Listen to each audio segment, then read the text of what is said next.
I didn't think a laugh could sound so cruel. The sound, a short, sharp exhalation, wasn't overtly malicious, not in a way that would make the entire auditorium gasp. It was subtler than that, a delicate stiletto heel pressed into something soft and yielding. But it sliced through the warm, expectant hush of the hall, through the proud, rustling silence of parents and grandparents, and lodged itself directly into my heart. On stage, under the bright, unforgiving lights, my daughter Lily's small hands, which had been dancing over the ivory keys of the grand piano, froze. The melody of Clementi's sonatina in C major fractured, a cascade of notes left hanging, unresolved, in the suddenly charged air. Lily was 10, and the piano was her oldest friend, her most patient confidant. She had practiced this piece until the notes were an extension of her breath, her laughter, her quiet daydreams. Now, those notes evaporated. Her shoulders, tiny beneath the soft blue velvet of her recital dress, hitched. A collective intake of breath rippled through the first few rows, a subtle shift, a tightening. Mrs. Albright, her teacher, sat in the front row, a little to the side, a serene, almost beatific smile on her face, the kind she always wore for these occasions. It was the smile of a seasoned cultivator, proudly displaying her prize blooms. But the laugh, I knew, had come from her. I'd seen the slight tilt of her head, the almost imperceptible tremor of her shoulders just before the sound escaped. Lily didn't look at Mrs. Albright. Her gaze, wide and luminous with unshed tears, flew to mine, across the sea of faces. In that single, desperate glance, I saw not just the sting of a momentary lapse, but a deeper, more familiar wound. It was a look that asked, asterisk again, why, Mama? Asterisk, and a terrible, cold certainty settled in my stomach. This wasn't an isolated incident. This was a pattern, one I had been too blind, too busy, too trusting to see. Her lower lip trembled. The stage lights caught the shimmer in her eyes, turning them into pools of mirrored pain. My own hands clenched in my lap, the program crinkling unheeded. I wanted to leap up, to stride down the aisle and gather her into my arms, to shield her from that spotlight, from that silent, appraising audience, from the weight of expectation that now felt suffocating.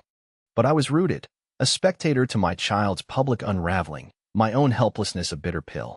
A woman next to me, someone I vaguely recognized from previous recitals, sked softly, a sound of misplaced pity that felt like another small cruelty. The silence stretched, becoming taut and uncomfortable. Lily's hands remained suspended over the keys, two small, pale birds unsure if they dared take flight again. I tried to send her a message with my eyes, asterisk, it's okay, sweetie. I'm here. Just breathe. Asterisk, but what could a look convey against the echo of that laugh, against the weight of Mrs. Albright's reputation, a reputation for producing technically proficient, award-winning young pianists, a reputation that had initially drawn me, like so many other parents, into her meticulously curated orbit. Then, as if pulling herself back from a precipice, Lily's fingers twitched. She took a shallow, shaky breath. Her gaze dropped to the keys, a landscape she knew so intimately. For a heart-stopping moment, I thought she would resume. But then, her hands fell to her lap. She pressed her lips together, a tiny, valiant effort to hold back the tears, and with a small, defeated shake of her head, she stood. The bench scraped faintly against the polished wood of the stage. She gave a quick, jerky curtsy, her face averted, and almost fled into the wings. The applause that followed was hesitant, scattered, tinged with an awkward sympathy that only underscored the failure. It died away quickly, leaving a residue of discomfort in the grand hall. Mrs. Albright's serene smile didn't falter. She even joined in the tepid clapping, her expression one of gentle, understanding indulgence, as if Lily were a charming kitten who'd unfortunately knocked over a vase. It was a masterful performance, far more polished than Lily's had been allowed to be. My own applause was mechanical, my palms stinging. The program in my hand was now a mangled ruin. The cruelty wasn't just in the laugh. It was in this perfectly maintained facade, this unspoken agreement that Mrs. Albright was beyond reproach, and any faltering was solely the child's. And my guilt, a slow, creeping vine, began to tighten around my chest. How many signs had I missed? How many carefully phrased critiques had I accepted as constructive, rather than corrosive? I remembered Lily's first encounter with a piano. She was barely 4, visiting her grandparents. They had an old upright in their sunroom, mostly a repository for framed photographs and forgotten sheet music. Lily, toddling past, had reached up, her tiny fingers splaying out, and pressed a key. Just one. A clear, bright C. Her face, usually a whirlwind of motion, had stilled. Her eyes widened, not with surprise, but with a kind of solemn recognition, as if she'd heard a call meant only for her. She pressed it again. And again. For the rest of that visit, the sunroom piano was her domain. She'd spend hours there, not making noise, but exploring. Little sequences of notes, tentative chords discovered by happy accident. Her tongue would be poked out in concentration, her small body leaning into the instrument as if trying to absorb its secrets. When we returned home, the first thing she asked for wasn't a toy or a treat, but, "My piano, Mama?" We found a patient, kind-hearted teacher for her early years, Mrs. Gable, a woman whose own love for music was as warm and encompassing as her hugs. Lily blossomed. Her early pieces were simple, of course, little folk tunes and nursery rhymes, but she played them with a joy that was infectious. Her small hands, still chubby with babyhood, moved with surprising grace. I'd sit in the living room, pretending to read, but really just listening to the hesitant, then increasingly confident, melodies drifting from the spare room we'd converted into a music space. Those were sun-drenched memories, pure and uncomplicated. Then Mrs. Gable retired, moving to be closer to her grandchildren. Finding a new teacher felt daunting. Lily was 7 by then, her passion for piano deeply rooted. I wanted someone who could nurture that, but also challenge her, help her grow technically. That's when Mrs. Albright's name began to surface. Whispered in awe at school pickups. Mentioned in local parenting forums as the teacher if your child was serious about music. Her students won competitions. Her recitals were legendary, poised, perfect performances. Her studio had a waiting list. I remember the initial consultation. Mrs. Albright's home studio was immaculate. Polished wood floors, a gleaming concert grand taking pride of place, walls adorned not with childish artwork, but with framed certificates and photographs of triumphant-looking students, their arms laden with trophies. Even the air seemed to hum with disciplined energy. Mrs. Albright herself was the epitome of composed elegance, silver hair swept into a neat chignon, a cashmere cardigan draped artfully over her shoulders, her voice calm and measured. She spoke of standards, of discipline, of the pursuit of excellence. It sounded impressive, reassuring. I was a busy working mother, my husband, Tom, equally swamped. We wanted the best for Lily, and Mrs. Albright seemed to embody that. Lily has a sweet natural inclination, Mrs. Albright had said, after Lily shyly played a piece she'd learned with Mrs. Gable. Her fingers hovered over the keys as she listened, her head tilted. There's musicality there, yes, but it needs refinement. Structure. The joy is lovely, of course, she'd added, a faint smile touching her lips, but true artistry is built on a foundation of rigorous technique. It sounded reasonable. Sensible. I nodded, eager to provide Lily with this foundation. Lily, always eager to please, especially when it came to her music, nodded too, her eyes bright with the prospect of learning from this distinguished woman. The first few months seemed to go well. Lily practiced diligently. Mrs. Albright's weekly newsletters, emailed promptly every Friday, were filled with encouraging maxims about perseverance and detailed notes on upcoming events and expectations. Her social media page was a curated gallery of her students' successes, a competition win here, a distinction in an exam there. It all looked so perfect. The red flags, when they began to appear, were so subtle, so easily dismissed. A comment here, a suggestion there. Lily, dear, that passage was enthusiastic. Perhaps a little less, shall we say, abandon next time? Control is key. This was said with a gentle smile, during a lesson I happened to sit in on, squeezed into a corner of the pristine studio. Lily's face fell, just for a moment, before she dutifully tried again, her playing suddenly more careful, more constricted. I'd thought, she's just teaching her discipline. That's what we're paying for. Star. Then there were the public corrections, always delivered with that same air of serene authority. At a small studio workshop, where students played for each other, Lily had stumbled slightly in a complex section. Mrs. Albright had stopped her mid-piece. No, Lily. Fingering, darling. We've been over this. Let's all watch Lily find the correct placement, shall we? The other children, some older, some younger, all turned their polite, curious gazes on Lily, who flushed crimson as she fumbled to correct her mistake under Mrs. Albright's unwavering stare. I'd felt a pang of discomfort then, a feeling that this was somehow unnecessarily shaming. But Mrs. Albright had immediately followed it with, "Excellent. See, children? Practice and precision. Lily is learning." And I'd push the discomfort down, telling myself it was for Lily's own good. Mrs. Albright knew best. She was the expert. My guilt now, sitting in the recital hall, was a heavy cloak. I had been so focused on the polished image, so reassured by the newsletters and the accolades, that I hadn't listened closely enough to the subtle shifts in Lily herself. Her initial, boundless enthusiasm for lessons had gradually become a more dutiful commitment. The spontaneous bursts of music that used to fill our house became less frequent. She still practiced, often for hours, but sometimes I'd catch a shadow in her eyes when she spoke of her lessons, a hesitation that I'd brushed off as tiredness or the normal frustrations of learning a difficult skill. I remembered one evening, about a year into her lessons with Mrs. Albright. I'd come home late from work, exhausted. Tom was traveling. The house was quiet.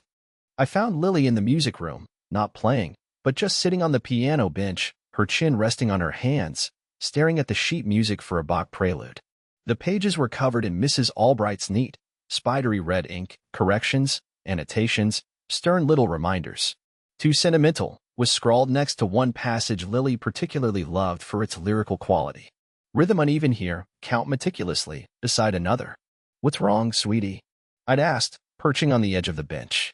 She'd shrugged, her small shoulders slumping. "Mrs. Albright says I don't feel Bach properly. She says I play it like a nursery rhyme." "Oh, honey, I'm sure she just wants you to understand the style." I'd begun, my voice trailing off as I saw the genuine hurt in her eyes. "But I like how I play it," she'd whispered, so low I almost didn't hear. "It sounds sad and beautiful to me." I'd hugged her, told her she was wonderful, that Bach was tricky, and that Mrs. Albright was just trying to help her be the best she could be. I'd smoothed over her doubts, and my own nascent ones, with platitudes. I hadn't validated her feeling. I hadn't questioned the teacher. I had, in essence, sided with the red pen. The memory was a fresh stab of regret. The polite applause for the next performer, a boy with a shock of blonde hair playing a Johnny Kabalevsky piece, brought me back to the present. I needed to get to Lily. Excusing myself, I slipped out of my seat and hurried towards the heavy velvet curtains that led backstage. The atmosphere there was a stark contrast to the hushed formality of the auditorium. A tangle of instrument cases, music stands, nervous children clutching sheet music, and quietly encouraging parents. I spotted Lily almost immediately, tucked away in a dim corner, her back to the bustle. Her shoulders were shaking. "Lily," I said softly, kneeling beside her. She turned, her face tear-streaked, her blue dress now looking forlorn. "Mama," she choked out, and buried her face in my shoulder. I held her tight, stroking her hair, murmuring soothing sounds, my heart aching with every sob that racked her small frame. "It's okay, my love. It's okay. You were so brave to even go out there," I whispered, acutely aware of the other parents and children nearby, their curious, sympathetic glances. I messed it all up," she hiccuped. "No, you didn't. You stumbled. It happens to everyone." "It doesn't matter," I insisted, though the echo of that cruel little laugh still resonated in my ears, telling me it did matter, at least to one person. And then, a shadow fell over us. I looked up. Mrs. Albright. Her serene smile was still in place, though perhaps a fraction tighter around the eyes. "Ah, there you are, Lily dear. A little stage fright, I imagine." Her voice was smooth, modulated, the voice of unwavering professionalism. "It can happen to the best of us. We'll just have to work a little harder on your composure, won't we?" Lily shrank further into my embrace. I felt a surge of protectiveness so fierce it almost choked me. I wanted to tell her to leave us alone, to challenge her, but the years of deferring to her expertise, of believing in her carefully constructed image, held me back. The words wouldn't form. Mrs. Albright's gaze flickered over Lily, then met mine. There was something in her eyes, a cool, appraising look that belied the gentle words. She leaned in, ostensibly to address Lily, but her voice was pitched so that I, too, would hear it clearly, a conspiratorial whisper. "Don't you worry, dear," she murmured, her lips close to Lily's ear, her hand patting Lily's shoulder in a gesture that looked like comfort but felt like a brand. And then came the 5 words, soft as silk, sharp as glass, that explained everything, that validated every creeping doubt I'd ever had, that shattered the last vestiges of my trust. "She will never be special." The words hung in the air between us, deadly and precise. They weren't spoken with anger or even overt malice. They were delivered as a statement of fact, a calm, almost regretful pronouncement from an expert who had weighed all the evidence and reached an unfortunate but inescapable conclusion. And in that moment, I understood. This wasn't about helping Lily overcome stage fright or technical difficulties. This was about Mrs. Albright's definition of worth, her need for her students to be special, to reflect her own perceived brilliance. Lily, with her quiet, internal passion, her occasional charming imperfections, her very liliness, didn't fit that mold. She was, in Mrs. Albright's eyes, a disappointment, a flawed product. My breath caught. The world seemed to tilt. Lily flinched as if struck, though the words were too low for anyone else to have heard clearly. She pressed her face harder into my chest. I looked at Mrs. Albright, truly seeing her for the first time, not as the revered maestro, but as a woman whose ego was so fragile it couldn't tolerate anything less than perceived perfection. A woman capable of casually crushing a child's spirit with a well-aimed whisper. The polished newsletters, the perfect social media posts, the carefully chosen words of praise and criticism, it was all a facade, a meticulously crafted stage upon which she performed her role as the great teacher. And I had bought a front-row ticket, pushing my own daughter into the harsh glare of her critical spotlight. Before I could gather my scattered thoughts to respond, to utter any of the furious, protective words clawing their way up my throat, Mrs. Albright straightened, her serene mask firmly back in place. "Well," she said, her voice returning to its normal, pleasantly modulated tone, onwards and upwards. "There are other students waiting." She gave a small, almost dismissive nod and turned, gliding away to greet the next young performer with that same practiced, professional warmth. I stayed there, kneeling on the dusty backstage floor, holding my weeping child, the echo of those 5 words, "She will never be special," seared into my mind. My carefully constructed belief system, my trust in the expert, had crumbled to dust. The guilt was no longer a creeping vine. It was a suffocating weight. I had brushed off too many signs. I had prioritized politeness over my maternal instinct.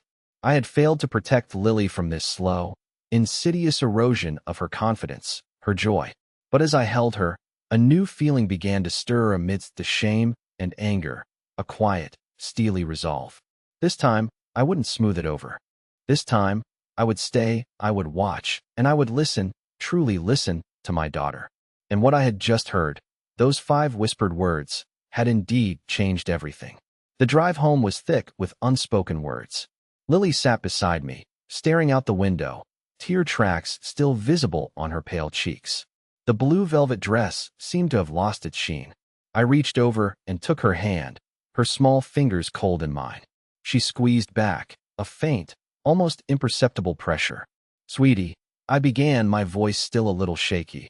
"What Mrs. Albright said, it's not true. Not any of it." Lily didn't look at me. "She thinks I'm bad at piano," she said, her voice flat. "No, she doesn't think you're bad," I corrected gently, searching for the right words. "She has a very narrow idea of what good is. And you, my love, you are so much more than her narrow ideas." A small sigh escaped her. "She's always right, though. She's the teacher." That simple statement, that ingrained belief in adult authority, twisted something inside me. Not always, Lilybug. Teachers are human. They can be wrong. They can be unkind, even when they think they're helping. The memory of something I'd found a few weeks before the recital surfaced with painful clarity. I'd been tidying Lily's room, a rare moment of domesticity in a hectic schedule. Tucked beneath her pillow, I'd found a small, spiral-bound notebook, not her usual school jotter, but something more personal, its cover adorned with glittery unicorn stickers. Curiosity, tinged with a slight unease I hadn't wanted to name, had made me open it. It was a sort of journal, filled with her careful, loopy handwriting. Many entries were about school, friends, her pet hamster. But then I saw them. Entries about piano. Asterisk, Mrs. A said my Mozart sounded like a clumsy elephant today. I tried really hard. My fingers just get tangled. I cried in the bathroom after. Star.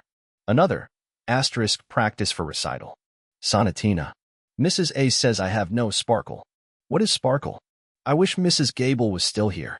She always said my music had sunshine in it. Star. And the one that had made my heart clench. Asterisk. I love playing. I really do. But I don't love lessons anymore. I feel like I'm always waiting to do something wrong. Mama says Mrs. A is the best, Maybe I'm just not good enough for the best. Star. Reading those words then, I had felt a deep pang. I told myself it was just the stress of the upcoming recital, that Mrs. Albright was pushing her, and that this was part of the process of striving for excellence. I'd even felt a flicker of irritation. Why hadn't Lily told me directly how bad she was feeling? But now, those innocent, painful entries took on a new, horrifying significance. They were cries for help I hadn't fully heard. There was more. Tucked into the back of the notebook was a tiny, cheap digital voice recorder, a birthday gift from her uncle that I'd almost forgotten about. I hadn't thought she even used it. Hesitantly, I pressed play. At first, it was just Lily, practicing the sonatina. And it was beautiful, clear, expressive, with a youthful energy that was entirely her own. There were a few fumbles, yes, the kind any student makes, but the overall feel was one of genuine musicality, of joy in the making of sound. Then, after a pause, another recording began. It was Lily again, playing a different piece, something softer, more lyrical. And then, unexpectedly, Mrs. Albright's voice, sharp and impatient. Asterisk, no, Lily, that's far too sentimental. It's saccharine. You're not conveying the composer's intent. You're indulging yourself. We need precision, not asterisk this star. There was the sound of a sigh, heavy and exasperated. Asterisk, honestly, child, sometimes I wonder if you listen to a word I say. Star. Lily's small, tentative voice. Asterisk. I try, Mrs. Albright. I really do. Star. Asterisk, trying isn't enough, Lily. Results are what matter. Star. I had switched it off then, my hand trembling.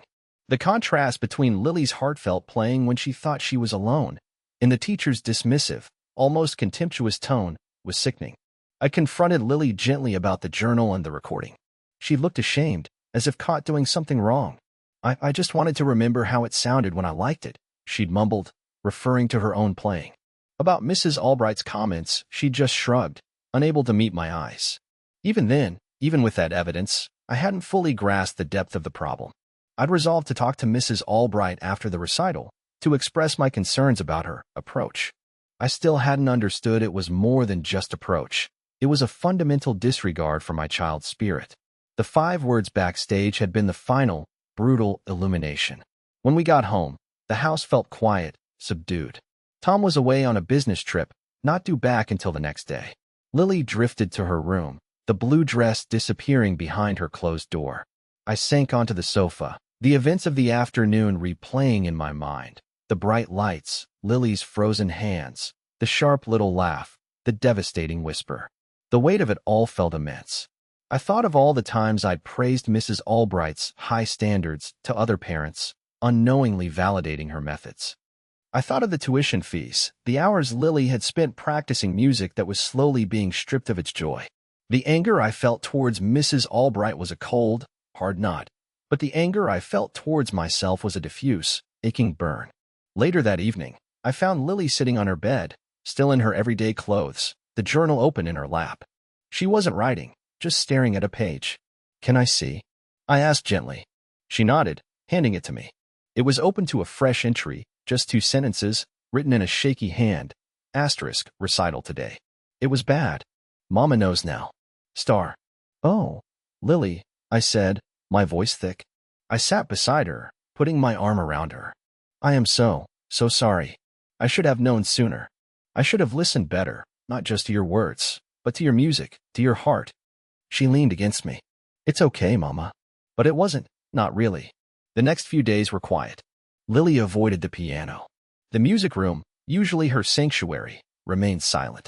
The grand piano, a gift from her grandparents after her passion had become undeniable, stood like a beautiful, mournful sculpture, its lid closed.